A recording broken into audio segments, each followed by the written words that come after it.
김정은 올라와가지고 그때 시진핑은 완전히 김정은 무시해버렸어요. 만나지도 않고 많은 나라 중국에 대해서 너무 불만이 많아가지고 왕따되는 거는 그냥 다행이고요. 같이 놀지 않겠다. 같이 때리면은 그게 더 심하잖아. 북중-러의 관계에서 중국이 많이 소외되고 있는 것으로 보입니다. 북한과 러시아 둘만의 관계가 돈독해지는 이유를 뭐라고 생각하시나요? 사실 옛날에 중국이랑 북한 사이 그렇게 좋은 편이 아니에요. 특히 그 김정은 올라와가지고 그때 시진핑은 완전히 김정은 무시해버렸어요. 만나지도 않고, 네, 진짜 당신 나이, 이게 뭐야? 완전 무시해버렸어요. 그리고 그때는 그 김정은도 장성택 그 사람이 있어서 추천했어요. 장성택 그 사람 옛날에 중국 정부 이쪽이 되게 친한 사이였어요. 그 정도. 그리고 김정은 그 사람이 미국 전 국무장관 펑페오 그런 사람이 있는데 어떤 데 평양 한번 갔어요. 갔는데 그건 대놓고 얘기를 했어요. 중국 사람들 다 사교인들이다. 서로 표면적으로 봤을 때 사이 좋은데 사실 서로 갈등이 되게 심해요. 여러분 혹시 기억하시는지 잘 모르는데요. 코로나 막 시작했을 때 전 세계 그렇게 많은 나라에 있는데요. 첫 번째 중국 관광객, 중국 사람 막 다 차단해버린 나라는 북한이에요. 막 차단해버렸어요. 왜냐면 서로 불만도 있고 서로 어떤 나라인지 서로 다 아니까. 어쨌든 표면적으로 봤을 때 둘이 사이 좋은데 사실 갈등이 심한데요. 근데 이번에 이게 러시아는 그래도 큰 나라잖아요. 북한 있는 포단 같은 거 필요하는 거잖아요. 서로 연결되는 거잖아요. 그래서 김정은은 니 시진이 없어도 내가 충분히 먹고 살 수 있다. 이제 우리 큰형 그 러시아 생겼다. 그러니까 이렇게 하는 거죠. 김정은 이렇게 하는 이유는 중국을 싫다 그런 것도 있지만 이런 방식 통해서 중국도 긴장해서 우리 북한은 러시아 쪽에 가면 안 되는데 또 러시아 북한한테 또 많은 돈 많은 쌀 줘야 되잖아요. 김정은은 이런 관계를 통해서 양쪽에 다 좋은 거 챙기는 거잖아요. 그런 면도 있고요. 북한 파병에 대한 중국은 어떤 입장인가요? 중국 외교부 답변인이 이렇게 얘기를 했거든요. 그러니까 이게 북한이랑 러시아 사이 일인데요. 우리는 그냥 아무 얘기도 없고 우리 두 나라의 정상 관계에 대해서 존중합니다. 그렇게 얘기를 했거든요. 북한은 지금 러시아 사이 좋은데 중국 사실 이거에 대해서 불만이 많아요. 근데 또 다른 측면에서 봤을 때 사실 중국도 지금 러시아를 지원하고 싶어요. 막 이런 거 저런 거 많이 지원을 했어요. 반도체 이런 거. 근데 포단, 돈, 파병까지는 중국 감히 못해요. 감히 못해요. 왜냐면 그 미국의 계속 막 지켜보고 있기 때문에 거기까지 하면은 진짜 난리 나요. 그러면 아마도 중국은 북한 통해서 그러니까 이게 포단은 북한을 주는데 과연 이 포단 진짜 북한 만들었는지 아니면 중국 만들었는지 누구 알아요? 모르잖아요. 어쨌든 북한 통해서 돈이나 파병, 포단, 러시아를 지원하는 게 아니냐 그런 얘기도 많이 나오고 있거든요. 어쨌든 그 국제 나라 이 나라의 관계 되게 복잡해요. 금방 말씀드린 거 뭐 중국 불만이 많다 이런 면도 있고 그리고 또 북한 통해서 러시아를 지원하는 면도 있고 지금 시진핑 입장에 봤을 때 푸틴 그 사람 무너지면 안 돼요.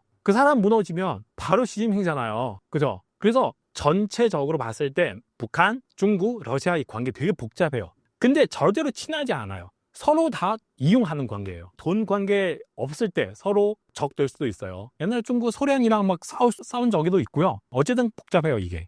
향후 북한과 러시아에 대한 중국의 대응은 어떻게 될 것으로 보시나요? 지금 아무리 시진핑 마음이 급해도 일단은 푸틴을 무너지지 않게 이거를 먼저 해야 되니까 북한은 아무리 러시아이랑 손 잡고 사이 좋아도 그냥 가만히 있어야 됩니다. 그리고 심지어 북한 통해서 러시아 어떻게 지원을 해줘야 돼요. 예를 들면 그 북한 돈 없잖아요. 그러면 돈도 많이 주고 쌀도 많이 주고 어쨌든 그렇게 할 수밖에 없는데 근데 만약에 러시아는 망하지 않으면 나중에 제가 볼 때는 이 세 나라 사이에 분명히 무슨 갈등 생길 수가 있어요. 서로 싸우고 또 무슨 일이 생길 수 있지 않을까 그렇게 생각하고 있거든요. 중국이 외교 관계에서 거의 왕따가 되어가고 있다고 합니다.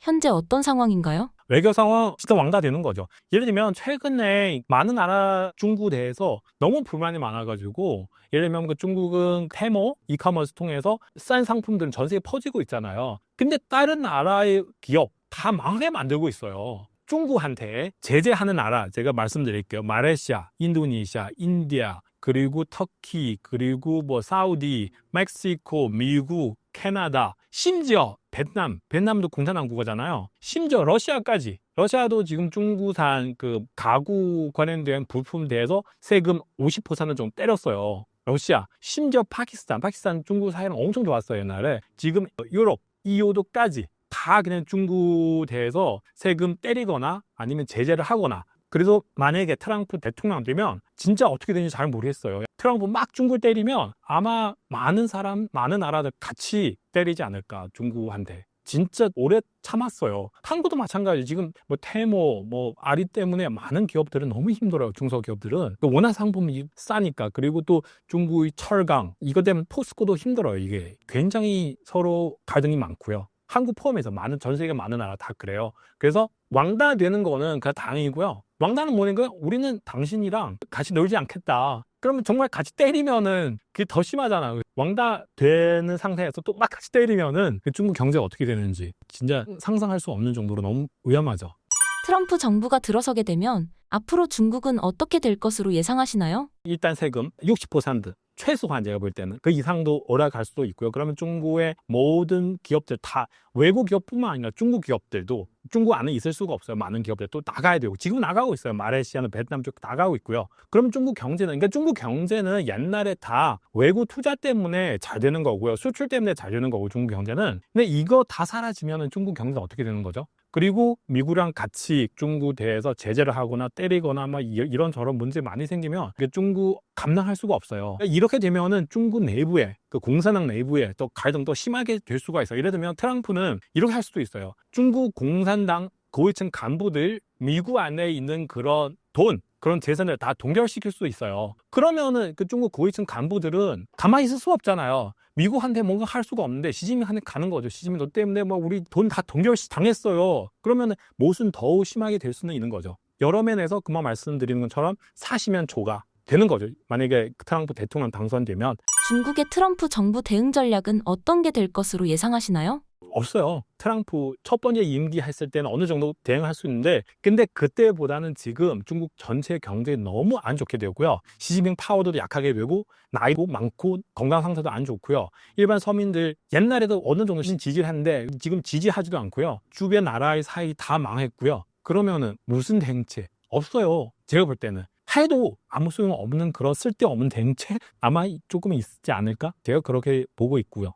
앞으로의 한중 관계는 어떻게 될 것으로 보시나요? 한국은 중국 시장 너무 많이 수출하고 있잖아요. 이게 조금 문제될 수도 있어요. 왜냐면 중국 약간 좀 규칙 지키지 않은 나라잖아요. 그래서 수출을 많이 하니까 여기서 한국 기업 많이 있으면은 중국 정부가 이런 거를 가지고 한국을 협박할 수도 있어요. 그래서 제가 볼 때는 이 부분에 대해서 한국 기업들 어느 정도 대비를 해야 되지 않을까. 중국 시장은 여러분 생각하는 만큼 그렇게 크지 않아요. 왜냐면 지금 사람들은 다 돈 없으니까 소비도 못 하고요. 그래서 사람 많은데 근데 시장 그렇게 큰 편이 아니고요. 그래서 어느 정도 대비를 해야 됩니다. 미국 시장이나 아니면 다른 전 세계 시장을 진출해야 돼요. 같아요. 그 한류처럼. 그때 금한령 있었잖아요. 다들 뭐 중국 사람들은 그러게 했거든요. 그러니까 우리 중국 시장 없으면 한류 스타들 다 망해요. 너희들 더 이상 밥을 먹을 수가 없다. 근데 한류 스타들은 오히려 전 세계 시장 갔잖아요. 뭐 오징어 게임이나 뭐 BTS나 오히려 크게 더 성공했잖아요. 그래서 제가 볼 때는 나중에 미국이랑 중국 갈등 되게 심해가지고 한국 기업들은 어느 정도 대비를 해야 돼요. 중국 시장보다 전 세계 시장 워낙 더 크니까 한국 분들도 열심히 하니까 전 세계 시장 가는 게 더 좋지 않을까 그렇게 생각하고 있습니다. 중국 내에서 한국 문화에 대한 분위기를 전해주신다면요? 인기가 많죠. 금한령 어떻게 나오든 상관없이 중국 많은 사람들은 한국 영화이나 한국 노래, 한국 드라마 많이 보고 있거든요. 중국 사람뿐만 아니라 전 세계 사람들 다 그래요. 한국 영화 너무 좋게 재미있게 만들었잖아요. 이런 매력 너무 좋아서 사람들을 막 다 봐요. 근데 이게 다 불법으로 중국 사람들은. 제가 알기로는 그렇게 하고 있거든요. 중국 사람들은. 중국한테 불만이지만 그래도 집에 가서 오징어 게임 봐야죠. 재미있으니까. 구독자님들에게 한 말씀 부탁드립니다. 제가 말씀드린 거 내용 많은데요. 일단 여러분 참고하세요. 그리고 중국에 대해서 여러분 만약에 중국 투자하러 가거나 여행하러 가거나 여러분 좀 조심하세요. 상황 그렇게 막 좋은 편이 아니라서 어쨌든 좀 참고하세요.